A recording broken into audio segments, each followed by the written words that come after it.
Hello everyone, देखिए next topic है हमारा साइक्लोट्रॉन। साइक्लोट्रॉन क्या है? देखो, ये एक ऐसा डिवाइस है जो कि यूज़ होता है एक्सिलरेट करने के लिए पॉजिटिवली चार्ज पार्टिकल को, या कह लो कि ये एक मशीन है जो कि एक्सिलरेट करती है पॉजिटिवली चार्ज पार्टिकल्स को। एक्सिलरेट मतलब क्या, समझ रहे हो? जैसे आपकी बाइक एक्टिवा में एक्सिलरेटर होता है, ठीक है? तो एक्सिलरेट करते हो तो क्या करते हो आप? स्पीड बढ़ाते हो ना। तो वही चीज़ यहाँ है, एक्सिलरेट मतलब क्या? स्पीड बढ़ाते हैं, वेलोसिटी बढ़ाते हैं पार्टिकल की, ठीक है?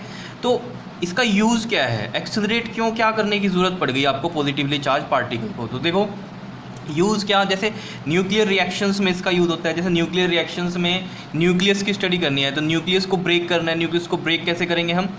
पॉजिटिवली चार्ज पार्टिकल को क्या करेंगे? एक्सेलरेट, बहुत ज़्यादा स्पीड में या बहुत ज़्यादा वेलोसिटी में क्या करेंगे? उसको स्ट्राइक कराएंगे न्यूक्लियस पे। जैसे किसी पत्थर को तोड़ना है आपको, तो क्या करते हो? हथौड़ा मारते हो ना तेज़ी से। अब हथौड़ा नॉर्मल मारोगे तो नहीं टूटेगा, हथौड़े को अगर बहुत तेज़ी से मारोगे तब टूटेगा पत्थर। तो वही चीज़ यहाँ है कि नॉर्मल स्पीड में तो नहीं होने वाला, वो बहुत स्पीड देनी पड़ेगी आपको पॉजिटिवली चार्ज पार्टिकल को, ताकि वो न्यूक्लियस को ब्रेक करे। समझ रहे हो इतनी बात? तो मतलब क्या है, पॉजिटिवली चार्ज पार्टिकल को आपको एक्सेलरेट करना है इन सब कामों के लिए, ठीक है? जैसे और क्या काम कर सकते हैं, जैसे कोई सॉलिड है और उसकी प्रॉपर्टी चेंज करनी है। प्रॉपर्टी कैसे कि आप क्या करो, उसमें इंसर्ट करा दो आयन को, जो पॉजिटिवली चार्ज पार्टिकल्स हैं इनको इंसर्ट करवा दो। इंसर्ट कैसे कराओगे? वो भी बहुत तेज़ी से अगर आप उस पर स्ट्राइक कराओगे तो वो अंदर इंसर्ट हो सकता है, ठीक है? और क्या यूज़ हो सकता है इसमें? जैसे रेडियो एक्टिव डीके है, वो भी इसकी हेल्प से होता है। रेडियो एक्टिव डीके में कैसे, रेडियो एक्टिव जो आपके पास सब्जेक्ट है उस पर क्या करना है? स्ट्राइक करवाना है। तो उसमें से अल्फ़ा बीटा गामा क्या होंगे आपके पास? बाहर आएंगी। समझ रहे हो इन चीज़ों को, ठीक है? तो ये यूजेस थे इसके, ये मैंने आपके आगे लिखे हुए हैं, ठीक है? वहाँ से आप नोट कर लेना। तो साइक्लोट्रॉन में हमें पता चल गया क्या है, ये एक मशीन है जो कि एक्सेलरेट करती है पॉजिटिवली चार्ज पार्टिकल्स को। और इसकी ज़रूरत क्यों है एक्सेलरेट करने की, ये मैंने आपको बता दिया है, वो आप आगे भी देख सकते हो, ठीक है? यूजेस मैंने लिखे हुए हैं, ठीक? किस प्रिंसिपल पे काम करता है ये, मतलब कैसे करोगे आप ये सब? तो हम कैसे करेंगे इस चीज़ को? ऑसिलेटिंग इलेक्ट्रिक फील्ड और यूनिफॉर्म मैग्नेटिक फील्ड की प्रेजेंस में। मतलब क्या, उसको हाई एनर्जी मिलेगी पॉजिटिवली चार्ज पार्टिकल को, और वो क्या करेगा? एक्सेलरेट करेगा। वो कैसे करेगा वो हम वर्किंग में देखेंगे। तो नॉर्मल सी बात क्या है, देखो साइक्लोट्रॉन में क्या लिखा हुआ है? It is a device which is use to accelerate positively charge particle, ठीक है? इसके यूजेस क्या है वो आगे लिखे हुए हैं, वहाँ पे नोट कर लेना। प्रिंसिपल क्या है? It is based on the fact that a charge particle can be accelerate to a sufficient high energy, ठीक है? एक्सीलरेट कर सकते हैं हम to a sufficient high energy by oscillating electric field and uniform magnetic field. समझ रहे हो? एक सफिशिएंट हाई एनर्जी तक आप एक्सीलरेट कर सकते हो इसको, कैसे? ऑसिलेटिंग इलेक्ट्रिक फील्ड और यूनिफॉर्म मैग्नेटिक फील्ड की प्रेजेंस में, ठीक है? वो देखेंगे हम कैसे करता है, ठीक है? कंस्ट्रक्शन वर्किंग देखते हैं उससे पहले देखो इसका एक डायग्राम समझते हैं कि क्या है। बहुत ही सिंपल सा डायग्राम है इसका, ठीक है? वहाँ से आपको बहुत चीज़ें क्लियर हो जाएंगी। देखो यहाँ पर मैं इसमें बना रहा हूँ नॉर्थ पोल, ठीक है? इसको हम एन से रिप्रेजेंट कर रहे हैं। और यहाँ पर मैं बना रहा हूँ साउथ पोल, ठीक है? यहाँ पर क्या बन रहा है? साउथ पोल मैग्नेट का, ठीक है? तो आपको पता है कैसे मैग्नेटिक फील्ड लाइंस जाती हैं? North to south. तो मैग्नेटिक फील्ड लाइंस हो गई नॉर्थ टू साउथ, ऐसे। क्लियर है इतनी बात? अब इसमें ना हम दो डीज लेंगे। डीज कैसे? देखो समझो, डीज का मतलब क्या है यहाँ पर। देखो इस चीज़ को समझना, ये मैं यहाँ डीज बना रहा हूँ, ठीक है? ऐसे ही आपने बना लेने हैं डीज, ठीक है? इस तरीके से बनेंगे ये डीज, क्लियर?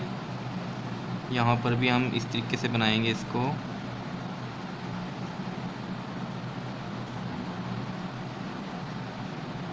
इस तरीके से आपने ये डीज बना देने हैं, ठीक है?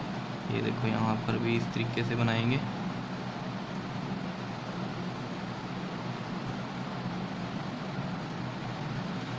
ठीक है, अब इसमें देखो थोड़ा सा 3D इसको देंगे व्यू। तो देखो कैसे, यहाँ से इस तरीके से देंगे हम इसमें। देखो ये 3D व्यू दे रहे हैं हम इसमें इस तरीके से, और यहाँ से ये इस तरीके से हो गया, ठीक है? और यहाँ पर भी देना है थोड़ा सा, इसमें भी दे देते हैं। यहाँ पर आएगा इस तरीके से ये, ठीक है? तो ये 3D व्यू जो दिया हमने इसमें D का, ठीक है? इस वाले को मान लो ये D1 है और ये क्या है? D2 है। इसको आप ऐसे समझ सकते हो जैसे ये इस तरीके से है एक सर्कल, ठीक है? इस तरीके से, ठीक? और इसको ऐसे आपने ब्रेक कर दिया, समझ रहे हो? लेकिन ये खाली एक सर्कल नहीं है जो आप समझो कि अंदर से क्या है? होलो है, ठीक है? जैसे इसको ऐसे कट कर दिया हमने, ठीक है? लेकिन इसमें कैसे है? ये अंदर से होलो है। देखो इसको ऐसे समझो, तो ये था हमारे पास, देखो, ठीक है? ये मैंने यहाँ बनाए हुए हैं, ठीक? अब इसको देख रहे हो आप पेजेस को, ये इस साइड से तो खुले हुए हैं, ये यहाँ से बंद है एक्चुअली, यहाँ से भी ये बंद होगा, ठीक है? ऐसे ही ये वाली चीज़ भी यहाँ से बंद होगी और यहाँ से भी ये नीचे से ये बंद होगी, सिर्फ खुला ये वाला पार्ट होगा इसका, ये वाला, समझ रहे हो। तो ये ऐसे अरेंज किया हुआ है हमने, ठीक है। जैसे मैं ये यहाँ पर ये सर्कल सा बता रहा था आपको कि ये ऐसे बंद है पूरा का पूरा, ठीक है। इसको आप बीच में से ऐसे कट करो तो ऐसे आ गया ये, ठीक है। और अंदर से क्या है, ये होलो है, तो ये ऐसे लगा दिए हमने 2 डी, ठीक है। इधर इसको D1 बोल दिया और इसको D2 बोल दिया, समझ पा रहे हो आप। तो ये 3D को समझ पा रहे हो क्या हो रहा है, ठीक है। अब जो इसमें हम एक चार्ज पार्टिकल रखेंगे यहाँ सेंटर पे, जिसको हम P पॉइंट देंगे, ठीक है। वो एक्सेलरेट करेगा। वो एक्सेलरेट कैसे करेगा, जैसे मान लो ये यहाँ पर रखा है D2 और ये D1 यहाँ रखा है, यहाँ पर एक चार्ज पार्टिकल रखा है, वो यहाँ से अंदर जाएगा, घूमेगा, फिर इधर जाएगा, फिर घूमेगा, फिर ऐसे घूमता हुआ क्या करेगा, वो एक्सेलरेट करेगा। मैं समझाता हूँ कैसे, ये चीज़ समझ में आ गई आपको, ठीक है। प्रैक्टिकली समझ पा रहे हो आप ये चीज़ क्या है, ठीक है। तो ये 2 डीज आपको समझ में आ गए होंगे कि कैसे बनाए हैं हमने, ठीक है। तो जैसे इसमें मान लो ये है P पॉइंट और यहाँ पर जो है चार्ज पार्टिकल रखा है, ठीक है। और ये जो 2 डीज है ना, ये कनेक्टेड हैं आपके पास हाई फ्रिक्वेंसी ऑसिलेटर से, ठीक है। तो देखो कैसे, यहाँ पर ये हम बना देते हैं इसका इस तरीके से, और एक ये यहाँ से आ गया, ठीक है। तो ये कनेक्टेड है दोनों डीज कहाँ पर, हाई फ्रिक्वेंसी ऑसिलेटर से, ठीक। इस तरीके से बना देंगे हम ये हाई फ्रिक्वेंसी ऑसिलेटर, क्लियर। नाम लिख देते हैं इसको हाई फ्रिक्वेंसी ऑसिलेटर, समझ रहे हो या नहीं, ठीक है। अब देखो ये हाई फ्रिक्वेंसी ऑसिलेटर क्या कर रहा है, इसको इलेक्ट्रिक फील्ड प्रोवाइड कर रहा है, ठीक है। इलेक्ट्रिक फील्ड प्रोवाइड कर रहा है और साथ में क्या कर रहा है, पोलैरिटीज़ चेंज करेगा। इलेक्ट्रिक फील्ड जैसे मत मान लो, जैसे इधर हो गया ये आपके पास नेगेटिव और ये हो गया पॉजिटिव, ठीक है। जैसे ये D1 वाला क्या हो गया नेगेटिव और D2 वाला हो गया पॉजिटिव, ऐसे मान लो इसको, ठीक है। तो इलेक्ट्रिक फील्ड लाइंस कैसे जाती हैं, पॉजिटिव टू नेगेटिव, ये बन गया इलेक्ट्रिक फील्ड ही बन गया, ठीक है ना। लेकिन मैं ये कह रहा हूँ कि ये हाई फ्रिक्वेंसी ऑसिलेटर क्या करता है, ये माइनस और ये प्लस, इनको चेंज करता रहेगा, इनकी पोलैरिटीज़। ये वाला प्लस बना देगा, फिर ये नेगेटिव बना देगा, फिर ये नेगेटिव, फिर ये प्लस, इस तरीके से होगा ये। मैं समझाता हूँ कैसे। देखो फर्स्टली आप इसमें कंसीडर करो कि जो ये ऑसिलेटर है इसमें इसने क्या किया, इसको इलेक्ट्रिक फील्ड प्रोवाइड किया, और जो पोलैरिटीज़ आई D1 पे वो कौन सी आई, इस पे आ गई नेगेटिव और इस पे आ गई मान लो पॉजिटिव, ऐसे हुआ। तो देखो होगा क्या, इलेक्ट्रिक फील्ड लाइंस ऐसे जा रही हैं, इलेक्ट्रिक फील्ड लाइंस ऐसे जा रही हैं, और मैग्नेटिक फील्ड लाइंस ऐसे जा रही हैं, है ना, नॉर्थ टू साउथ, ये मैग्नेटिक फील्ड लाइंस हैं, यही ऐसे ही हो रहा है, ठीक है। अब इलेक्ट्रिक फील्ड लाइंस चाहे इधर नेगेटिव हो पॉजिटिव हो, इस तरीके से जाएंगी, ठीक है। तो मान लो ऐसे भी होती, तब भी ये दोनों इलेक्ट्रिक फील्ड और मैग्नेटिक फील्ड तो 90 डिग्री पे ही है, म्यूचुअल परपेंडिकुलर होते हैं, तो वो चीज़ तो क्लियर है यहाँ पर, ठीक है। अब देखो होता क्या है, पॉजिटिव और ये नेगेटिव, ठीक है। और ये कौन सा चार्ज है, पॉजिटिव चार्ज है यहाँ पर, ठीक है। पॉजिटिव चार्ज किस तरफ अट्रैक्ट होगा, D1 की तरफ कि D2 की तरफ, D1 की तरफ होगा क्योंकि ये नेगेटिव है, ठीक है। तो ये क्या करेगा, इसकी तरफ जाएगा इस तरीके से।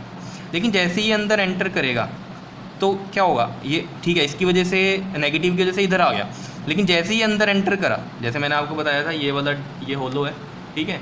ये चीज़ क्या है, इसमें होलो है। ये जैसे ही इसके अंदर गया, अंदर जाते ही क्या हो रहा है, सिर्फ मैग्नेटिक फील्ड है, इलेक्ट्रिक फील्ड नहीं है, समझ रहे हो। जैसे ही इसके अंदर गया, जैसे ही देखो यहाँ P से इसके अंदर जाएगा, तो अंदर क्या है, सिर्फ मैग्नेटिक फील्ड, इलेक्ट्रिक फील्ड नहीं है। होलो जो चीज़ होती है उसके अंदर इलेक्ट्रिक फील्ड नहीं होता, तो मैग्नेटिक फील्ड होगा प्रेजेंट, ठीक। तो मैग्नेटिक फील्ड की वजह से देखो क्या होगा, इसको मिलेगा सर्कुलर पाथ। सर्कुलर पाथ क्यों मिलेगा बताना जरा। देखो ये मैग्नेटिक फील्ड लाइंस ऐसे जा रही हैं, ऐसे जा रही हैं, ये नॉर्थ टू साउथ ऐसे जा रही है। मैं अलग से समझा रहा हूँ क्योंकि यहाँ पर ये डायग्राम खराब हो जाएगा अगर इस तरीके से बताऊँगा, ठीक है। और ये देखो चार्ज पार्टिकल ऐसे जा रहा है, ये ऐसे जा रहा है, तो अंदर भी मैग्नेटिक फील्ड लाइंस ऐसी जा रही होंगी। और ये चार्ज पार्टिकल ऐसे आया, ये चार्ज पार्टिकल ऐसे आया v वेलोसिटी से मान लो, ठीक है। तो अब होगा क्या, अगर आपको याद हो जब मैंने आपको motion of charge particle in uniform magnetic field बताया था, तो मैग्नेटिक फील्ड ऐसे बनाया था यूनिफॉर्म, है ना। और ये v वेलोसिटी से गया था, मैंने कहा था एक कंपोनेंट ये होगा और एक कंपोनेंट ये होगा। इसको बोला था हमने v साइन थीटा और ये वाला था v कोस थीटा, अगर याद है आपको। तो अगर आपको याद हो जब हमने यहाँ पर बोला था कि इसका हेलिकल पाथ बनता है, ठीक है, हेलिकल पाथ बनता है। और मैंने कहा था कि ये जो सर्कल बनता है ये इस v साइन थीटा की वजह से बनता है। और ये v साइन थीटा क्या है, देख लो 90 डिग्री पे है, तो यानी कि 90 डिग्री पे हमें वैसे भी मैक्सिमम फोर्स मिलती है मैग्नेटिक फील्ड की, आपको पहले डिस्कस किया हुआ है। देखो ये टॉपिक तब आपको बहुत अच्छे से समझ में आएगा जब पिछले टॉपिक आपने अच्छे से किए हुए हैं, ठीक है। तो बहुत ज़्यादा आपको क्लियर रहेंगे पॉइंट्स, समझ रहे हो। तो अगर आपको याद आ रहा हो कि ये v साइन थीटा ये 90 डिग्री के लिए हम बोलते थे कि सबसे ज़्यादा मैग्नेटिक फील्ड में फोर्स लगेगी चार्ज पार्टिकल पे, ठीक है। तो इसका मतलब क्या है, ये यहाँ पर भी 90 डिग्री पे है और 90 डिग्री पे है तो मतलब v साइन थीटा वाला कंपोनेंट है और ये कंपोनेंट है, तो इसका मतलब सर्कुलर पाथ बनाएगा, ठीक है। तो सर्कुलर पाथ बनाएगा तो यहाँ पर ये सर्कल बनेगा, ठीक है ना। सर्कुलर पाथ में क्या करेगा, ये सर्कल लेगा एक इस तरीके से, समझ रहे हो। अब जैसे ही ये सर्कल लेता है, ठीक है, एक सर्कुलर पाथ लिया इसने, ठीक है, ये यहाँ तक सेमी सर्कल आया, ठीक। तभी जैसे ही ये यहाँ से बाहर निकलता है, ठीक है, जैसे ही यहाँ पर पहुँचता है ना, तभी क्या करेगा ये ऑसिलेटर, इनका पोलैरिटी को चेंज कर देगा। मतलब ये वाली क्या बन जाएगी, नेगेटिव बन जाएगी अब, और ये वाली क्या बन जाएगी, पॉजिटिव बन जाएगी। समझ पा रहे हो? जब ये नेगेटिव बनेगी तो ऑब्वियसली बात है ये पॉजिटिवली चार्ज पार्टिकल ये जैसे यहाँ आया तेज़ी से क्या करेगा, फिर ये नेगेटिव की तरफ जाएगा, क्योंकि पोलैरिटी चेंज हो गया जैसे ये यहाँ पहुँचा। ठीक है, तो ये जैसे ही यहाँ पहुँचेगा ये यहाँ आएगा, ठीक है, नेगेटिव के पास। अब जैसे ही नेगेटिव के पास आएगा तो क्या होगा, बताओ क्या होना है? अंदर D2 में क्या हो गया, इलेक्ट्रिक फील्ड तो नहीं है, सिर्फ क्या है, magnetic field. Magnetic field again कैसे है, ऐसे जा रहा है नॉर्थ टू साउथ, और ये चार्ज पार्टिकल ऐसे फिर 90 डिग्री, फिर मतलब क्या होगा, इस पर सर्कुलर पाथ लगेगा। लेकिन सर्कुलर पाथ लगेगा, अब थोड़ी सी क्या बनाएगा, ये स्पीड बढ़ा ली होगी इसने यहाँ पर, समझ रहे हो ना, ये एक तरह से सर्कल में इसी तरीके से जा रहा है। ठीक, ये क्या कर रहा होगा यहाँ पर, बताओ, सर्कल बनाया इसने, ठीक है, लेकिन ये जो सर्कल बनाया, अब यहाँ पर वेलोसिटी थोड़ी ज़्यादा हो गई होगी, ठीक है, क्योंकि एक्सीलरेट भी हो रहा है साथ साथ, जो वेलोसिटी यहाँ है फिर ये थोड़ा सा एक्सीलरेट हुआ, ठीक है, एक्सीलरेट हुआ तो यहाँ वेलोसिटी बढ़ी, वेलोसिटी बढ़ने से क्या हुआ, इसकी रेडियस भी बढ़ गई, ठीक है, तो रेडियस बढ़ गई तो ये यहाँ आया। इस नहीं तो अगर एक सर्कल पूरा यहाँ बना रहा होता तो ये इसी पॉइंट पे आ रहा होता, लेकिन ये हल्की सी इसने क्या किया, स्पीड बढ़ाई और रेडियस भी बढ़ गई इसकी। तो एक्चुअली में ये क्या कर रहे हैं, सेमी सर्कल बना रहे हैं यहाँ तक, फिर एक सेमी सर्कल यहाँ तक, ठीक है। फिर क्या होगा, अगेन जैसे ये यहाँ पहुँचेगा फिर पोलैरिटी चेंज होगी, ये वाली क्या हो जाएगी, नेगेटिव हो जाएगी, ये वाली पॉजिटिव कर देगा ये। तो जैसे ही नेगेटिव होगी ये तेज़ी से क्या करेगा, इसकी तरफ जाएगा। फिर जब इसकी तरफ तेज़ी से जाएगा तो अगेन क्या होगा, जब D1 में जाएगा, मैग्नेटिक फील्ड है सिर्फ, इलेक्ट्रिक फील्ड नहीं है, फिर से सर्कुलर पाथ बनाएगा। तो सो ऑन ये काम चलता ही रहेगा। जब इधर जाएगा फिर से पोलैरिटी चेंज होगी, और ये इस तरीके से क्या करेगा, घूमता ही रहने वाला है। समझ रहे हो, इस तरीके से। तो ये आप इस तरीके से बना लेना ये डायग्राम, ठीक है। अब क्या होगा, जैसे इसकी ये मैक्सिमम रेडियस थी इस इंडीज़ की, ठीक है, मैक्सिमम पे ये जब पहुंचेगा तो क्या होगा, यहाँ पर एक विंडो लगी होती है हमारे पास, जिसको हम W से लिखते हैं, ठीक है, विंडो लगी होती है। तो क्या करेगा, मैक्सिमम स्पीड पे होगा यहाँ पर, ठीक है। जब इसकी ये मैक्सिमम रेडियस होगी तो मैक्सिमम रेडियस पे क्या होगा, ये मैक्सिमम स्पीड पे होगा, और फिर क्या करेगा, ये अपना विंडो से बाहर आएगा। विंडो से बाहर आके कहाँ पर जाना है, यहाँ पर कोई भी टारगेट लगा होगा, ठीक है, उस टारगेट को अचीव करेगा, ठीक है। जैसे मैंने आपको बताया, कोई भी न्यूक्लियस पड़ा होगा उस पर बम्बारमेंट कर देगा, या जैसे कहें हम कोई सॉलिड पड़ा है उसके अंदर इंसर्ट होना है तो वो यहाँ होगा, तो ये इस तरीके से जाएगा, ठीक है, क्लियर। वैसे तो यहाँ ना डिफ्लेक्टिंग प्लेट्स होती हैं, यहाँ पर क्या होती हैं, डिफ्लेक्टिंग प्लेट्स होती हैं, ठीक है। वो डिफ्लेक्टिंग प्लेट्स क्या करती हैं, जैसे ये मैक्सिमम स्पीड पे पहुँचता है, मैक्सिमम रेडियस पे आता है, तो क्या करता है, ये डिफ्लेक्टिंग प्लेट्स इसको इधर डिफ्लेक्ट कर देती हैं और विंडो से बाहर निकाल देती हैं। समझ रहे हो इस बात को, क्या कह रहा हूँ मैं, ठीक है।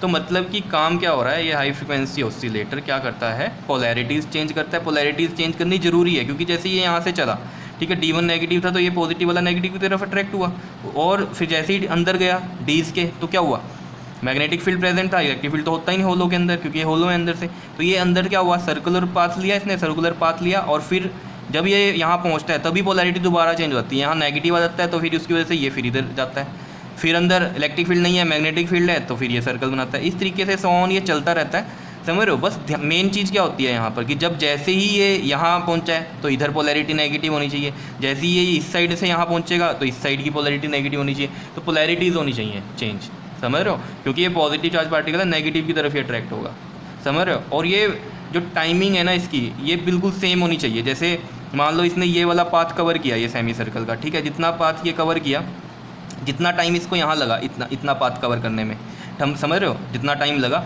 उतने ही टाइम में इनकी पोलैरिटीज़ भी चेंज होना चाहिए, कि जैसे ये यहाँ आया ताकि पोलैरिटी उस टाइम चेंज हो। ऐसा नहीं कि यहाँ रुके और फिर पोलैरिटी चेंज हो रही, फिर तो कोई फ़र्क नहीं पड़ना, फिर एक्सीलरेशन नहीं मिलेगा। एक्सीलरेशन कैसा मिलेगा, इसको पूरा फ्रीली मोशन मिलना चाहिए इस तरीके से, और वो तभी मिलेगा जब इनकी टाइमिंग सेम होगी। इसने पाथ कवर किया, समझ रहे हो, उस टाइम पे क्या हो जाना चाहिए, पोलैरिटी चेंज हो जानी चाहिए, ठीक है। फिर जैसे ही आके जाएगा ये वेलोसिटी बढ़ेगी, रेडियस भी बढ़ेगी, और क्या होगा, जैसे यहाँ पहुँचेगा तो पोलैरिटियाँ चेंज होनी चाहिए। और ये जो टाइमिंग होता है ना, ये जो टाइम होता है, जैसे इस सेमी सर्कल का जो टाइम है और इस वाले सेमी सर्कल का जो टाइम है, ये सेम ही रखते हैं, समझ रहे हो। आगे भी जितने भी ये सेमी सर्कल बन रहे हैं इनका टाइमिंग सेम है। मान लो इसने 2 सेकंड में कवर किया तो अगला भी 2 सेकंड में, फिर अगला भी 2 सेकंड में, अगला भी 2 सेकंड में। ऐसा क्यों, अगर आपको मोशन ऑफ चार्ज पार्टिकल वाला टॉपिक याद है, उसमें जो टाइम होता है वो कॉन्स्टेंट होता है, ठीक है। वही चीज़ यहाँ अप्लाई होगी, वही चीज़ मैं आपको बताने भी वाला हूँ आगे, ठीक है। तो होता क्या है, जो आपको पता भी है कि टाइम जो है इंडिपेंडेंट होता है रेडियस के और वेलोसिटी के, समझ रहे हो, रेडियस के इंडिपेंडेंट होता है। तो इसका मतलब क्या है कि अगर पाथ बढ़ भी रहा है तो टाइम कांस्टेंट ही है। वो क्यों होता है वो आपको बता रखा है, क्योंकि रेडियस बढ़ती है जब तो वेलोसिटी भी बढ़ती है। अगर रेडियस बढ़ गई और वेलोसिटी भी बढ़ गई तो टाइम उतना ही रहा। जैसे मैंने आपको बहुत बार एग्जांपल दिया है कि मान लो आप इस पॉइंट से चले और दूसरा यहाँ इस पॉइंट से चला, ठीक है, इसका रास्ता जो है ये लंबा है पहुंचने का इस जगह पे, और इसका ये स्ट्रेट है। तो पहुंचे ये वाला ए बी मान लो और ये वाला बी बी, ये इस पॉइंट पे क्या हुआ, इकट्ठे टाइम पे पहुंचे हैं। तो क्यों पहुंचे होंगे, इसका तो पाथ कम है, फिर भी ये उसी टाइम, ये भी मान लो 1 आवर ले रहा है यहाँ तक जाने में, और ये वाले ने भी 1 आवर ही लिया जाने में। तो इसका मतलब क्या हुआ कि इसका पाथ ज़्यादा है तो इसने स्पीड ज़्यादा कर दी होगी, सीधी सी बात है तभी। और इसका पाथ कम है तो इसकी स्पीड कम रही होगी। ये भी 1 घंटे में पहुँच रहा है और ये भी 1 घंटे में पहुँच रहा है, ज़्यादा पाथ वाला क्यों पहुँच रहा होगा, क्योंकि क्या हुआ है, वेलोसिटी बढ़ा दी होगी, सीधी सी बात है। तो वही चीज़ यहाँ है, ये सेमी सर्कल कम रेडियस का है, इसमें भी टाइम उतना, ये सेमी सर्कल रेडियस थोड़ा ज़्यादा का है तो इसमें भी उतना ही टाइम, फिर अगले में भी इतना ही, अगले में भी इतना ही, अगले में भी, ठीक है। तो मतलब क्या है, टाइमिंग सेम रहने वाली है इन सेमी सर्कल्स की, ठीक है। क्लियर हो रही हैं ये चीज़ें, समझ में आई जो मैंने बताया। चलो कंस्ट्रक्शन पढ़ते हैं। फिर पहले इसकी क्या कह रहा है कंस्ट्रक्शन में, देखो कहता है it consist of a magnet represented by N and S. N and S मतलब north and south, where N is north pole and S is south pole as shown in the figure. समझ रहे हो इतनी बात, ये north pole ये south pole. फिर क्या कह रहा है, between the 2 poles 2 hollow metallic dees, dees बोलते हैं इनको, ठीक है। 2 होलो हैं मेटेलिक डीज आर प्लेस्ड हैं, और जिनको आपने कनेक्ट कर रखा है to a high frequency oscillator. ये हाई फ्रिक्वेंसी ऑसिलेटर से आपने इनको कनेक्ट कर रखा है दोनों डीज को। And between these dees a positively charge particle is placed, यहाँ पर बिटवीन 2 डीज एक पॉजिटिवली चार्ज पार्टिकल को आपने प्लेस किया हुआ है। And there is a window, जो डब्ल्यू मैंने आपको बताई थी, और यहाँ से क्या होता है, थ्रू विच, यहाँ लिखा हुआ है देखो, through which charge particle comes out, ठीक है। वर्किंग भी मैंने आपको बता दिया, इसकी वर्किंग भी पढ़ लेते हैं यहाँ से। देखो जरा वर्किंग में क्या कह रहा है, कहता है at any instant let us consider D1 to be negative, D1 को नेगेटिव लेना है, and D2 to be positive, and D2 को क्या मान लिया हमने, positive. And due to this positively charge particle will be attracted towards D1। तो उसकी वजह से क्या हुआ, ये पार्टिकल कहाँ जा रहा है, किसकी तरफ अट्रैक्ट हो रहा है, D1 की वजह से, ठीक है, क्योंकि ये नेगेटिव का था। Now charge particle enter inside D1, अब वो एंटर हो गया D1 में, and inside D1 there is no electric field. ये बात बता दी मैंने आपको, इलेक्ट्रिक फील्ड नहीं होगा अंदर, सिर्फ क्या होगा, परपेंडिकुलर मैग्नेटिक फील्ड होगा। और हमें पता है as a charge particle is entering in uniform perpendicular magnetic field, तो उसका मोशन क्या हो जाता है, circular, and its motion becomes circular. Clear हो रही हैं ये चीज़ें, ठीक है। As it covers a semi circle, उसने क्या किया, सेमी सर्कल कवर किया, and dees changes their polarity, और फिर क्या करेंगे, डीज चेंज करेंगी पोलैरिटी। अब D2 क्या बन जाएगी, नेगेटिव, पहले D2 क्या थी, पॉजिटिव थी, अब D2 क्या हो गई, नेगेटिव हो गई, and where as D1 becomes positive, समझ रहे हो। फिर वो वहाँ पर सर्कल बनाएगा, ठीक है, यही सब चलता है। In this way charge particle enter in side D2 and cover है सेमी सर्कल। फिर D2 में जब एंटर करा तो वहाँ भी उसने सेमी सर्कल को कवर किया, ठीक है। In that way process is continue, इस वे में क्या हो रहा है, प्रोसेस कंटिन्यू रहेगी till it reaches to its maximum speed, जब तक वो अपनी मैक्सिमम स्पीड तक नहीं पहुंचता। मैक्सिमम स्पीड क्या, मैक्सिमम रेडियस, उतना ही घूम पाएगा ना जितना बड़ा ये होगा, सीधी सी बात है, समझ रहे हो। And comes outside from the window to hit the target, और विंडो से बाहर आएगा टारगेट को हिट करने के लिए। देखो ये जो बात है ना यहाँ पर कि मैक्सिमम स्पीड अटेन करेगा, और मैं मैक्सिमम स्पीड को किससे रिलेट कर रहा हूँ, रेडियस से। तो अगर आपको मोशन ऑफ चार्ज पार्टिकल वाला टॉपिक याद है तो वहाँ हमें पता था कि R is directly proportional to V होता है, ठीक है। वो हम यहाँ पर अभी निकाल लेंगे भी रेडियस ऑफ सर्कुलर पाथ में, ठीक है। तो इसलिए मैं कह रहा हूँ कि मैक्सिमम स्पीड जब वो अटेन करेगा, यानी कि वो रेडियस पे डिपेंड करेगा, मैक्सिमम रेडियस कितना बड़ा है इसका रेडियस है मशीन का, उतनी ही ले सकता है ना मैक्सिमम। समझ रहे हो इतनी बात या नहीं, ठीक है, क्लियर है। चलो नेक्स्ट देखते हैं, इसी का ही टॉपिक है रेडियस ऑफ सर्कुलर पाथ। ये सब वही डेरिवेशन है जो मोशन ऑफ चार्ज पार्टिकल में की थी, वही सब आए इसके अंदर भी, समझ रहे हो। तो अगर आपको वो आता है टॉपिक तो इसकी आगे डेरिवेशन ये आपको बड़ी ईजी लगने वाली है, ठीक। तो आपको पता है फोर्स कितनी लगती है यूनिफॉर्म मैग्नेटिक फील्ड में, force experience by charge particle in uniform magnetic field, F equal to कितना होता है आपके पास, वो QBV sin थीटा होता है, ठीक है। और देखो यहाँ पर थीटा किसके बीच में होता है, B और V के बीच में। अब देखो मैग्नेटिक फील्ड मैंने आपको बताया था वो ऐसे आ रहा है, ठीक है, और चार्ज पार्टिकल ऐसे जाता है, ठीक है। मतलब मैग्नेटिक फील्ड देखो, जैसे मैंने यहाँ पे बताया था आपको, मैग्नेटिक फील्ड ऐसे आ रहा है, ये B मान लो मैग्नेटिक फील्ड, और चार्ज पार्टिकल ऐसे जा रहा है, ठीक है। तो ये V हो गई इसकी वजह से। तो B और V कितना डिग्री एंगल है इनमें, 90 डिग्री। तो थीटा कितना है, 90 डिग्री है हमारे पास, ठीक है। तो यहाँ पर लिखेंगे हम थीटा कितना है, 90 डिग्री, ठीक है। तो ये लिखेंगे QBV sin 90, और sin 90 कितना होता है बता दो जरा, 1 होता है। तो इसलिए हम बोलते हैं मैक्सिमम फोर्स लगती है इस टाइम पे, क्योंकि sin 90 पे क्या होगी, 1 वैल्यू होती है, ठीक है। तो मैक्सिमम फोर्स कितनी आ गई, QBV आ गई। कितनी बात क्लियर है। अगर आपको याद हो मोशन ऑफ चार्ज पार्टिकल वाला टॉपिक, तो उसमें हमने एक और फोर्स ली थी। देखो सर्कुलर मोशन है तो ये तो फोर्स लगी रही है, दूसरी कौन सी लगती है, सेंट्रीपिटल फोर्स। जैसे मैंने एग्जांपल दिया था मून और अर्थ का, मून घूमता है अर्थ के चारों तरफ, तो ग्रेविटेशनल फोर्स तो है ही है, दूसरी कौन सी है, सेंट्रीपिटल फोर्स है, और वो इक्वल होती हैं दोनों। तो यहाँ भी वही चीज़ है, ये फोर्स लग रही है, दूसरी सेंट्रीपिटल फोर्स भी लगेगी। तो हम यहाँ लिखेंगे the necessary centripetal force is given by, कितनी होती है आपके पास, F इक्वल टू में कितनी होती है, mv²/r। अब देखो कईयों को और होगा कि वहाँ v2 का स्क्वायर लिखा था, तो v2 हमने v sin थीटा को लिया था, ठीक है। यहाँ पर हम उस चीज़ को v ही मान रहे हैं क्योंकि सर्कुलर की ही बात हो रही है सिर्फ, ठीक है। वहाँ तो दो वेलोसिटी हो रही थी ना, वो पाथ में आगे भी जा रहा था, समझ रहे हो, हेलिकल में। तो आगे के लिए v cos थीटा था और सर्कुलर के लिए v sin थीटा, तो v sin थीटा को v2 लिया था, लेकिन हम तो यहाँ सर्कुलर की बात करें, वेलोसिटी उसी की हो रही है सिर्फ, तो v ही लिख रहे हैं सिंपल, ठीक। तो mv²/r, और ये हो गई हमारी सेकंड इक्वेशन, इस वाली को मान लो फर्स्ट इक्वेशन, ठीक है। तो वही सब है, ठीक है। कंपेयर कर लो इनको, कंपेयर फर्स्ट एंड सेकंड, तो कंपेयर कह दो या इक्वेटिंग 1 और 2 एक ही बात है, ठीक है। QBV और ये mv²/r ये रखेंगे हम, तो रख देते हैं QBV इज इक्वल टू में दोनों फोर्सेज इक्वल हैं क्योंकि इस वजह से, ठीक है। तो यहाँ से हम रेडियस निकाल सकते हैं उस सर्कुलर पाथ का, ठीक है। तो रेडियस देखो कैसे निकलेगी हमारे पास, ये r इधर ले आते हैं और ये आ गया आपके पास mv², ये कितना है हमारे पास, QBV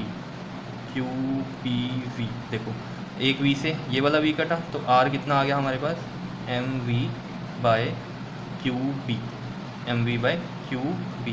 और यहाँ से देख लो आप, मास कांस्टेंट है हमारे पास इसका, ठीक है, और चार्ज का, ठीक है, और Q भी कांस्टेंट है और मैग्नेटिक फील्ड भी कांस्टेंट है, बचा क्या v, यानी कि r is directly proportional to v है, वो हमें यहाँ से पता चलता है। समझ रहे हो चीज़ें, ठीक है।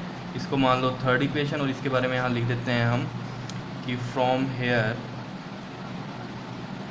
r is directly proportional to v, वही बातें हैं जो आपने पहले पढ़ी हुई हैं, ठीक है।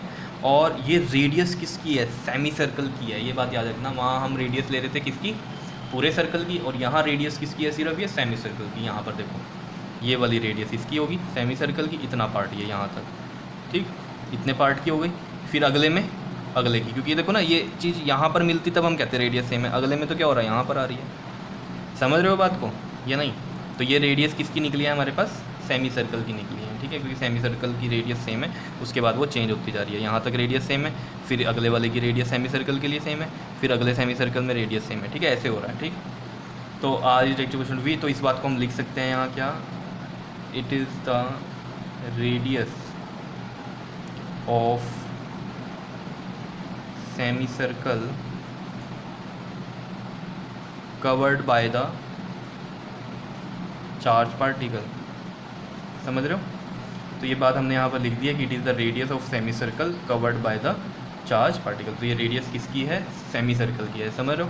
उसके बाद हम निकालते हैं इसमें टाइम, ठीक है, टाइम भी किसका, सेमी सर्कल का निकाल लेंगे, फिर हम फुल का निकालेंगे। तो पहले टाइम निकालते हैं सेमी सर्कल का, ठीक है। चलिए देखते हैं नेक्स्ट पेज पे हम, time taken to cover a semi circle. देखो टाइम का फॉर्मूला आप सभी को पता है, टाइम का फॉर्मूला क्या होता है आपके पास, डिस्टेंस अपॉन में स्पीड। तो यहाँ पर डिस्टेंस कितना होगा, अगर आपको मोशन ऑफ चार्ज पार्टिकल वाला टॉपिक याद है तो उसमें हमने फुल सर्कल की बात की थी, ठीक है ना। तो फुल सर्कल में जो डिस्टेंस होता है एक सर्कल का, जिसको हम बोलते हैं कि उसकी लेंथ सर्कल की कितनी होती है, 2πr, सर्कमफ्रेंस जिसको हम बोलते हैं। लेकिन अब हम फुल सर्कल की बात नहीं कर रहे, हम सेमी सर्कल की बात कर रहे हैं। सेमी सर्कल मतलब ये इतना पार्ट, ठीक है ना, क्योंकि पार्टिकल पी पे जो पी पे है वो ऐसे जा रहा है ना, और ऐसे अंदर इस तरीके से कवर कर रहा है सेमी सर्कल, ठीक है। फिर अगला सेमी सर्कल वो ऐसे बड़ा कर रहा है, ठीक है ना। तो सेमी सर्कल के लिए ये चीज़ बनी हमारे पास कि, ठीक है, समझ रहे हो ना ये चीज़। तो कितना हुआ ये बताओ, 2πr फुल का होता है, तो हाफ का कितना होगा, πr, समझ रहे हो ना डिस्टेंस। तो डिस्टेंस हम यहाँ पर कितना लेके चलेंगे, πr। और स्पीड कितनी है हमारे पास, v है, ठीक है। और ये टाइम को हम t से लिख लेते हैं इसको, क्लियर। अब यहाँ r की वैल्यू पुट कर देंगे हम, जो अभी हमने रेडियस निकाली थी, पुट इक्वेशन थर्ड। तो टाइम कितना आ जाएगा, देखो पाई और ये रहा v। r की वैल्यू बताओ ज़रा कितनी थी वहाँ पर, r की वैल्यू आई थी आपके पास mv/QB। तो वो वैल्यू यहाँ पुट कर दी हमने, समझ रहे हो।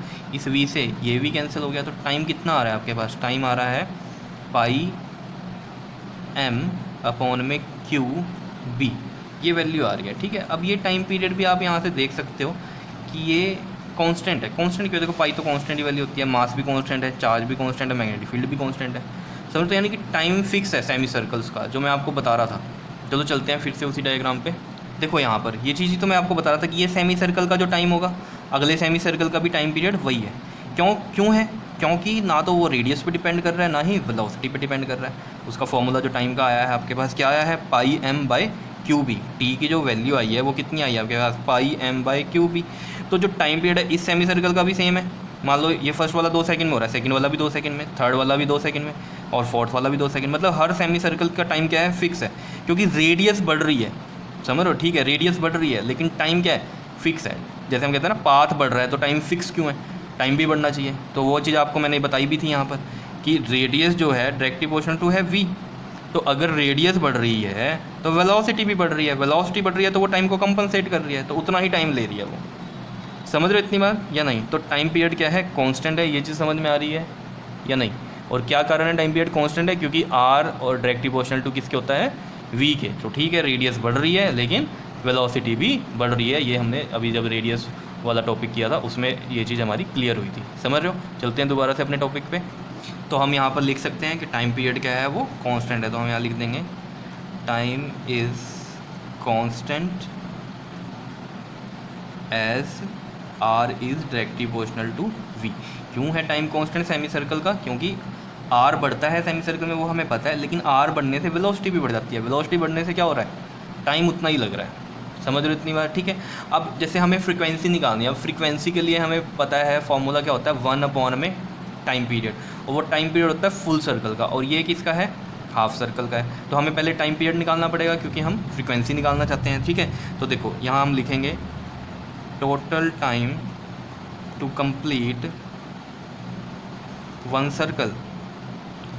तो टाइम कितना हो जाएगा, वो 2t हो जाएगा। देखो अब इस चीज़ को समझो, आप लोग सोच रहे होंगे कि सर्कल तो इसमें पूरा हो ही नहीं रहा है, ये सेमी सर्कल अलग है और ये वाला सेमी सर्कल अलग है। वो बात सही है, ठीक है, लेकिन इस चीज़ को समझो आप कि जितना टाइम इसमें लग रहा है सेमी सर्कल में, उतना ही इधर भी लग रहा है। ठीक है, तो टाइम तो सेम ही है। अगर ये फुल सर्कल हम बनाते हैं, ठीक है, अगर इसकी रेडियस का ना पंगा होता तो ये ऐसे ही बनता पूरा।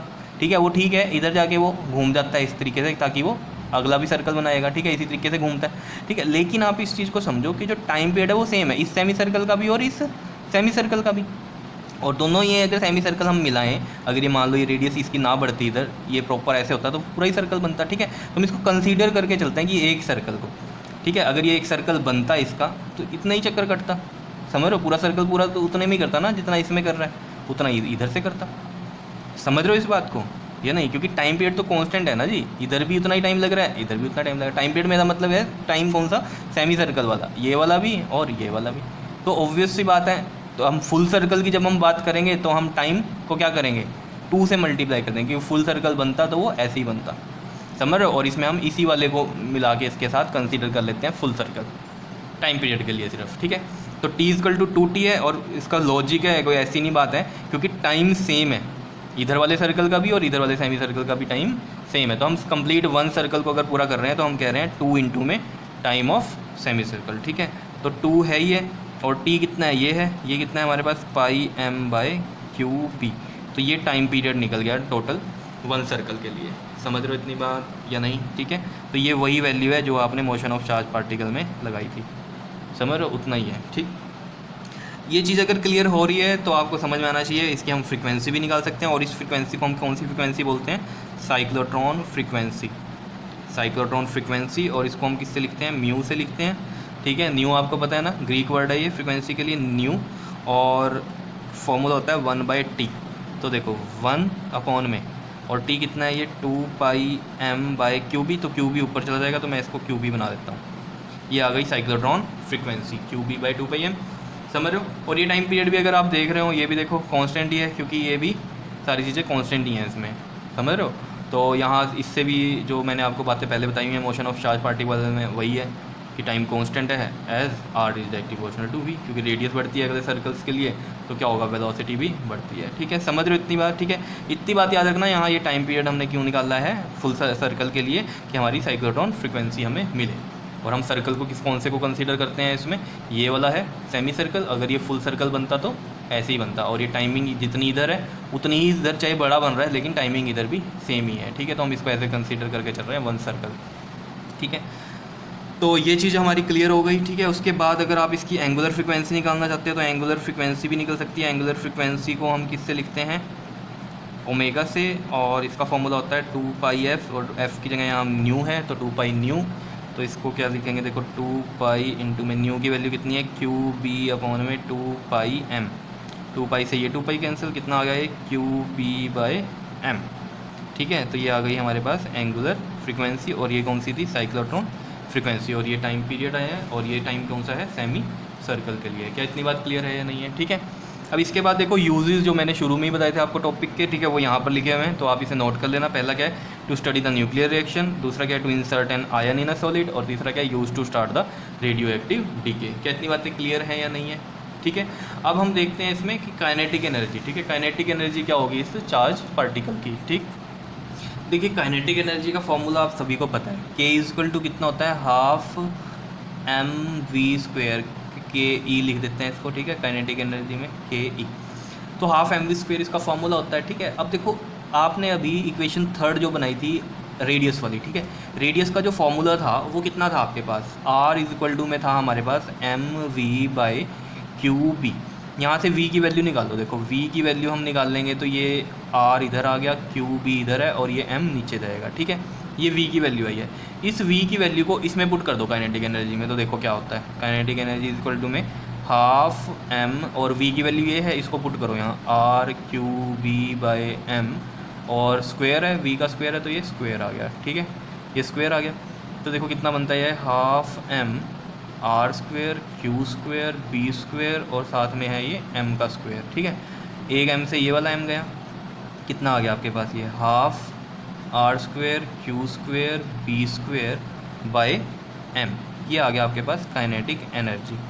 किसकी काइनेटिक एनर्जी है, ये चार्ज पार्टिकल की। ठीक है, अब इसमें जैसे मैक्सिमम काइनेटिक एनर्जी की भी बात होती है, मैक्सिमम स्पीड की बात होती है। ठीक है, तो वो कैसे निकलती है, वो भी कुछ नहीं है, इसमें हम लेट कर लेते हैं कि ये जो हाफ एम वी स्क्वेयर है ना, वी को हम यहाँ वी नोट ले लेते हैं। ठीक है, जैसे यहाँ मैं आपको करके दिखा देता हूँ इधर साइड में, वी नोट इस तरीके से लिखो, काइनेटिक एनर्जी कितना हो गया, ये हाफ एम वी नोट का स्क्वायर मान लो। ठीक है, मैक्सिमम वेलोसिटी तो मैक्सिमम काइनेटिक एनर्जी, ठीक है, एम वी नोट स्क्वायर मान लिया। ठीक है, अब ये मैक्सिमम वेलोसिटी कब आती है, कब आती है, चलो ज़रा उसी डायग्राम पे चलो। देखो इस डायग्राम में देखो मैक्सिमम वेलोसिटी कब आएगी, जब ये मैक्सिमम रेडियस ले लेगा, समझ रहे हो, मैक्सिमम रेडियस ले लेगा, समझ रहे हो, तो मैक्सिमम वेलोसिटी होगी, क्योंकि radius is directly proportional to किसके, वेलोसिटी। तो वेलोसिटी अगर मैक्सिमम है तो इसका मतलब क्या है, रेडियस भी मैक्सिमम है, रेडियस मैक्सिमम मतलब कितनी मान लो, आर नोट मान लो, समझ रहे हो। देखो कैसे, देखो यहाँ ये रेडियस का फॉर्मूला था, इस रेडियस को मैक्सिमम रेडियस मान लो, और ये कब आएगी, जब मैक्सिमम वेलोसिटी होगी, मैक्सिमम वेलोसिटी वी नोट होगी, और ये क्यू बी होगी। यहाँ से वी नोट की वैल्यू निकाल लो, कितनी आ जाएगी, r naught q B upon में कितना आ जाएगा, एम आ जाएगा, समझ लो। इसको यहाँ पुट करो इसमें, तो काइनेटिक एनर्जी कितनी आ जाएगी, ये हाफ एम, और वी नोट ये है तो इसको लिख दो r naught q B by m, और इसका क्या है, स्क्वायर है। ठीक है, क्योंकि वी नोट का स्क्वायर है, तो वही सेम चल रहा है, बस मैंने क्या किया, वी को वी नोट कर दिया और आर को आर नोट किया है, बस ये चेंज किया है इसमें। ठीक है, तो ये आ जाएगा देखो आपके पास हाफ एम आर नोट का स्क्वायर क्यू स्क्वायर बी का स्क्वायर, और ये साथ में एम का स्क्वायर, एक एम से ये गया, कितना आ गया आपके पास, हाफ आर नोट का स्क्वायर क्यू स्क्वायर और ये बी स्क्वायर, और अपॉन में क्या है, एम है, और ये आ गया मैक्सिमम काइनेटिक एनर्जी। ये क्या है, मैक्सिमम काइनेटिक एनर्जी का फॉर्मूला बन गया, जिसमें आर नोट क्या है, मैक्सिमम आर है, रेडियस क्या है, मैक्सिमम जो मशीन की है या जो आपका डिवाइस है उसकी जो मैक्सिमम रेडियस है वो है ये, तो ये मैक्सिमम काइनेटिक एनर्जी का फॉर्मूला बन गया। कितनी बात क्लियर हो रही है या नहीं, बताओ, इतना समझ में आ रहा है या नहीं। ठीक है, अब चलते हैं इसकी रेजोनेंस कंडीशन पे। रेजोनेंस कंडीशन क्या होती है साइक्लोट्रॉन में, तो देखो रेजोनेंस कंडीशन के लिए मैं फिर से उसी डायग्राम पे लेके जाऊंगा आपको। ये देखो रेजोनेंस कंडीशन क्या होती है कि इसको जो ये टाइम लग रहा है एक सेमी सर्कल को पूरा करने में, ये वाला टाइम और पोलैरिटीज़ का चेंज होने वाला टाइम सेम होना चाहिए, वो रेजोनेंस कंडीशन होती है। अगर ये टाइम मिसमैच हुआ तो साइक्लोट्रॉन वर्क नहीं करेगा, ये तो आपको पता ही है ना ये चीज़। देखो ना मैंने क्या कहा था, ये यहाँ पर पहुँचता है जैसे ही पोलैरिटी चेंज होनी चाहिए, तो मतलब इसका ये टाइम जो हमने निकाला था सेमी सर्कल को कवर करने वाला टी, वही टाइम किसका होना चाहिए, इन पोलैरिटीज़ का चेंज होने का टाइम होना चाहिए, तभी तो बनेगी ना बात, समझ रहे हो। पोलैरिटीज़ देखो टाइम तो फिक्स है, मैंने बोला आपको छोटा सेमी सर्कल बड़ा सेमी सर्कल टाइम फिक्स है, ठीक है, तो ये भी चीज़ फिक्स कर सकते हैं हम, ठीक है ना। मान लो ये 2 सेकंड में यहाँ पहुँच रहा है, ठीक है, पूरा सेमी सर्कल कवर कर रहा है 2 सेकंड में, तो यहाँ पहुँच रहा है 2 सेकंड में, तो तभी क्या हो जानी चाहिए, ये चेंज हो जानी चाहिए। जैसे मैंने आपको बताया भी था, अगर मान लो ये यहाँ पर रुक गया, ठीक है, तो यार ये स्मूथ पाथ तो नहीं ले पाएगा ना, ऐसे तेज करता हुआ तभी तो निकलेगा तेज़ी से बाहर, समझ रहे हो। यहाँ रुक गया, फिर ये इंतजार कर रहा है इसकी पोलैरिटी चेंज होने का, फिर ये ऐसे गया, तो ये वो वेलोसिटी नहीं ले पाएगा ये मैक्सिमम जिससे इसको बाहर टारगेट को हिट करना है। समझ रहे हो ना इस चीज़ को या नहीं? तो रेजोनेंस कंडीशन सिंपल सी क्या है कि ये सेमी सर्कल का जो कवर करने का जो टाइम होता है वो, और पोलैरिटीज़ चेंज होने का जो टाइम है वो सेम होना चाहिए। ये रेजोनेंस कंडीशन होती है। अगर ये मिसमैच हुआ तो क्या होगा? साइक्लोट्रॉन वर्क नहीं करेगा। तो चलते हैं दोबारा से उसी टॉपिक पे। देखो यहाँ रेजोनेंस कंडीशन क्या लिखी हुई है हमने, the time taken by the charge particle to cover a semi circle is equal to the time to change the polarities of dees, then resonance is set to be occur, तब resonance हो रही है उसके अंदर। And cyclotron work, अगर ये mismatch हुआ, resonance condition नहीं आती तो साइक्लोट्रॉन वर्क नहीं करेगा। समझ रहे हो? अब देखो इसकी लिमिटेशन देख लेते हैं, इसमें ये क्लियर हो जाएगी चीज़ें। लिमिटेशन ऑफ साइक्लोट्रॉन, देखो लिमिटेशन में क्या है, सबसे पहला पॉइंट तो आता है कि आप न्यूट्रल पार्टिकल्स को एक्सिलरेट नहीं कर सकते। देखो न्यूट्रल पार्टिकल को क्यों नहीं एक्सिलरेट कर पाओगे? सोचो ज़रा, चलते हैं उसी डायग्राम में दोबारा। देखो यहाँ पर अगर ये पार्टिकल न्यूट्रल है, ठीक है, तो न्यूट्रल पार्टिकल तो क्या होगा? अट्रैक्ट नहीं होगा। उसको क्या पता चल रहा है इधर नेगेटिव पॉजिटिव का? उसको तो कोई फ़र्क नहीं पड़ रहा है अट्रैक्शन के लिए। यहाँ पॉजिटिव है तभी वो नेगेटिव की तरफ जा रहा है, फिर अगेन इधर नेगेटिव आ जाता है तो ये नेगेटिव की तरफ जाता है। तो पॉजिटिव के लिए चलती है ये चीज़, ठीक है? समझ रहे हो इतनी बात? न्यूट्रल पार्टिकल के लिए नहीं चलती। अभी कईयों के दिमाग में आ रहा होगा कि तो फिर यहाँ नेगेटिव चार्ज भी रख सकते थे हम, इलेक्ट्रॉन नहीं रख सकते उसको भी, उसका भी अभी देखते हैं हम। अगला पॉइंट वही है। ये समझ में आया न्यूट्रल पार्टिकल क्यों नहीं करेंगे? क्योंकि चार्ज ही नहीं है, वो किसकी तरफ जाएगा? ना D1 की तरफ जाएगा ना D2 की तरफ जाएगा। तो जब ये पाथ तो लेना पड़ेगा ना उसको, वो किसकी वजह से जा रहा है ऐसे स्टेट? इलेक्ट्रिक फील्ड की वजह से, सीधी सी बात है। तो न्यूट्रल पार्टिकल को तो कुछ फ़र्क नहीं पड़ने वाला इलेक्ट्रिक फील्ड में, तो क्या होगा? वो इस तरफ नहीं जाएगा, D1 पे नहीं जाएगा। D1 पे नहीं जाएगा तो साइक्लोट्रॉन काम ही नहीं कर रहा है, इसका मतलब तो समझ रहे हो? चलो नेक्स्ट पॉइंट देखते हैं इसका, इलेक्ट्रॉन वाला। देखो जी, अब फर्स्ट पॉइंट देखो, पहले क्या था? It can not be use to accelerate neutral particles like neutron, ठीक है। दूसरा क्या है point? Electrons can not be accelerated using cyclotron. अब देखो आप कहोगे कि चलो न्यूट्रल तो नहीं हुआ, समझ में आया, इलेक्ट्रॉन क्यों नहीं हुआ? अगर पोलैरिटी उधर पॉजिटिव हुई तो इलेक्ट्रॉन जाएगा ही पॉजिटिव की तरफ। तो देखो कारण क्या है? इलेक्ट्रॉन का जो मास होता है ना वो कम होता है एज़ कम्पेयर टू जो पॉजिटिव जो चार्ज पार्टिकल्स होते हैं उनसे कंपेयर करें तो, ठीक है।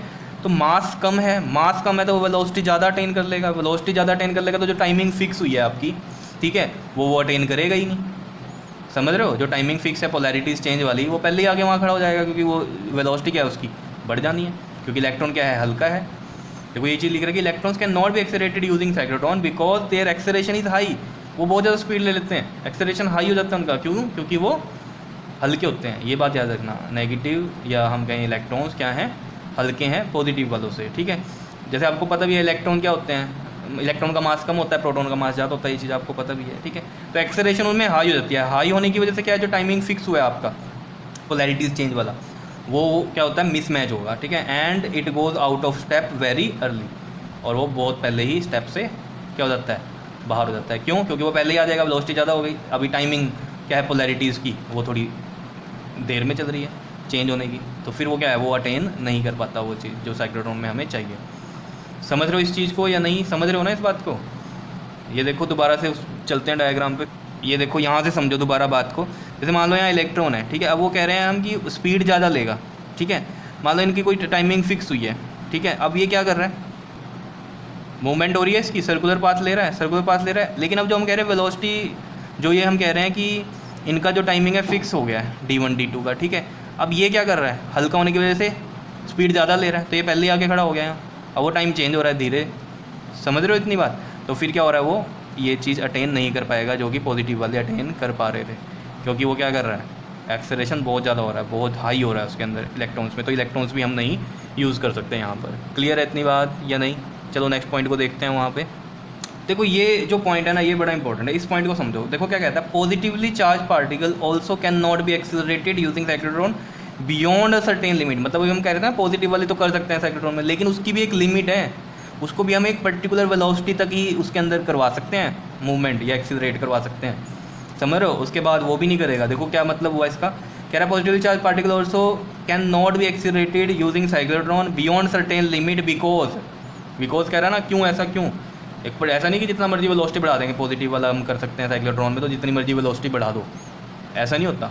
समझ रहे हो? क्योंकि एक पर्टिकुलर वेलोसिटी के बाद अगर बहुत ज़्यादा वेलोसिटी इंक्रीज़ करोगे तो मास क्या हो जाता है? इंक्रीज़ हो जाता है। समझ रहे हो? और अगर मास इंक्रीज़ हुआ तो क्या हो जाएगा? देख लो टाइम पीरियड वाला कहाँ है? ये टाइम वाला T वाला ये रहा। देखो अगर ये मास बढ़ा, समझ रहे हो, मास बढ़ गया तो टाइम भी क्या हो जाएगा? बढ़ जाएगा। समझ रहे हो? टाइम बढ़ जाएगा, और वो पोलैरिटीज़ वाला टाइम तो फिक्स हो चुका है, तो तो वहाँ पर क्या होगा, मिसमैच होगा।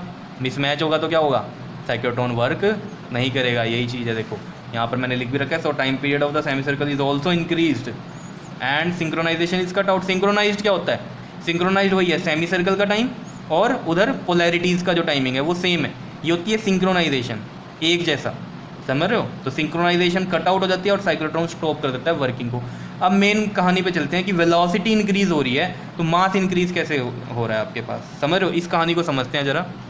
तो आपको पता होना चाहिए आइंस्टाइन ने एक फॉर्मूला दिया था, क्या था वो, m इज इक्वल टू में m0 अपॉन में अंडर रूट में 1 minus v square by c square. ठीक है, ये है मास किसका, जब ऑब्जेक्ट क्या है, रेस्ट पे है, पार्टिकल रेस्ट पे है। और ये मास कौन सा है, जब वो वेलोसिटी, पार्टिकल की कुछ वेलोसिटी है तब क्या मास है। ठीक है, तो इसमें क्या है, देखो एक पर्टिकुलर वेलोसिटी पे आप मूवमेंट करवा रहे हो उस पार्टिकल की। ठीक है, तो देखो c होता है बहुत ज़्यादा, c क्या है हमारे पास, स्पीड ऑफ लाइट। ठीक है, इन वैक्यूम, तो ये बहुत ज़्यादा होती है। तो v अगर इसके कंपैरिजन में हम देखें, जो भी हम करवा रहे हैं वेलोसिटी से मूव, ठीक है, बहुत छोटी होती है। तो बहुत छोटी है तो ये पार्ट हम क्या लेके चलते हैं, इसके कंपैरेटिवली बहुत जीरो ही मान के चलते हैं, समझ रहे हो। तो जीरो मान के चल रहे हैं ये वाली, इसके कंपैरिजन में ये वाली वेलोसिटी, तो अंडर रूट 1 ही बचा, 1 बचा तो ये m0 ही है। ठीक है, तो मास सेम रहता है। तो ये कंडीशन कौन सी है वेलोसिटी की, कि जब तक आप उसको सर्टेन लिमिट तक मूव करा रहे हो, जैसे ये पार्टिकल मूव कर रहा था, एक सर्टेन वेलोसिटी तक मूव कर रहा था, तो इसके कंपैरेटिवली ये क्या रहती है, जीरो ही मान के चलते हैं हम, जिसकी वजह से ये अंडर रूट 1 ही रहता है। अंडर रूट 1 1, और यानी कि जो मास है वेलोसिटी में वो प्रीवियस वाले मास में ही रहता है, मतलब मास वेरी नहीं करता। लेकिन एक सर्टेन लिमिट के बाद अगर आप वेलोसिटी बहुत ज़्यादा बढ़ा देते हो, ठीक है, या बहुत ज़्यादा बढ़ गई अगर वेलोसिटी, वो रेडियस पे डिपेंड कर रही है, मतलब बहुत ज़्यादा रेडियस दे दिया आपने, ठीक है, अगर वेलोसिटी इतनी ज़्यादा बढ़ गई तो होगा क्या, देखो इसका एग्जांपल से समझो। यहाँ कुछ वेलोसिटी आई जिसको मैं इसके कंपैरिजन में निगलेक्ट नहीं कर सकता अब, ठीक है, मान लो इतनी वेलोसिटी आ गई। अब क्या होगा, यहाँ पर कुछ वेलोसिटी है और है इससे कम ही है, ये इसके पावर, इसके लेवल में अटेन नहीं हो सकती, कहीं सोचो, ठीक है, इसके लेवल पे तो नहीं आ सकती है, इस सी से ये कम ही, लेकिन हाँ इतनी है कि अब मैं इसको जीरो नहीं मान सकता ऊपर वाली वी को इसके कंपैरिजन में। तो मैं आपको एक एग्जांपल से समझाता हूँ। तो जैसे मैंने ये वी स्क्वेयर और ये सी स्क्वेयर कुछ भी है, ठीक है, इसको जब सोल्व किया तो मेरे पास मान लो आ गया 0.84 आया, ठीक है, इस चीज़ को सोल्व करके। तो 1 में से माइनस करो अब, ठीक है, 1 है ना, 1 माइनस 0.84, 1 माइनस, ये सिर्फ समझाने के लिए बता रहा हूँ, 1 माइनस 0.84 करोगे तो 0.16 बचेगा। 0.16 का अंडर रूट करोगे तो कितना बचेगा आपके पास, ये ये देखो 0.16 है, ये 0.4 बचेगा, ठीक है। अगर हम स्क्वायर रूट करेंगे 0.16 का तो 0.4 बचेगा, ठीक है, करके भी देख लेना, 0.4 इंटू 0.4 0.16 आता है, ठीक है। इस तरीके से मैंने बताया है आपको 0.4 है, और m0 है मान लो 50, ठीक है। तो जब पहले हम v को इसके कंपैरेटिवली, जब एक सर्टेन लिमिट के अंडर था ये पार्टिकल की वेलोसिटी, तो हम इसको जीरो के कंपैरेटिवली मान रहे थे, इस c के कंपैरिजन में v को जीरो ही मान रहे थे, ठीक है। तो ये 1 ही बच रहा था, तो जो मास था वो हमारा 50 ही आ रहा था वेलोसिटी में भी, जो मान लो m0 50 था तो 50 ही आ रहा था। अब क्या हो गया है, अब मान लो कोई सर्टेन लिमिट से ऊपर चली गई जब वेलोसिटी, तो कुछ वैल्यू यहाँ है कुछ यहाँ है, अब ये जीरो नहीं ले सकते ऊपर वाली इसके कंपैरेटिवली। तो मान लो इनको डिवाइड करके मैं एक एग्जांपल के तौर पे बता रहा हूँ, 0.84 आया, तो 1 में से माइनस करो आप 0.84, कितना आएगा 0.16, 0.16 का अंडर रूट करोगे तो 0.4 आ रहा है, ठीक है। और ये कितना है ऊपर 50, ठीक है। अब देखो ज़रा यहाँ पर वैल्यू रखते हैं, अगर हम देखो ये वाला 50 हो गया और नीचे कितना है, ये 0.4 आया है इसको पूरे को सोल्व करके, ठीक है। तो 0.4 उसका 10 लगा दूँ, और 10 कहाँ कर दूँ मैं, ऊपर कर दूँ, ठीक है। ये कितना बन गया हमारे पास 500/4, 500/4 को इसको कर लो, 4 1 ज़ा 4, 4 2 ज़ा 8 एंड 4 5 ज़ा 20, 125 बन गया। देख लो अब मास, समझ रहे हो कितना बन गया मास, 125 बढ़ जाता है मास। और अगर मास बढ़ गया, ये चीज़ समझ में आ रही है ना, ये मास कैसे बढ़ रहा है, ये चीज़ मैंने आपको बताई करके कि कैसे हो रहा है।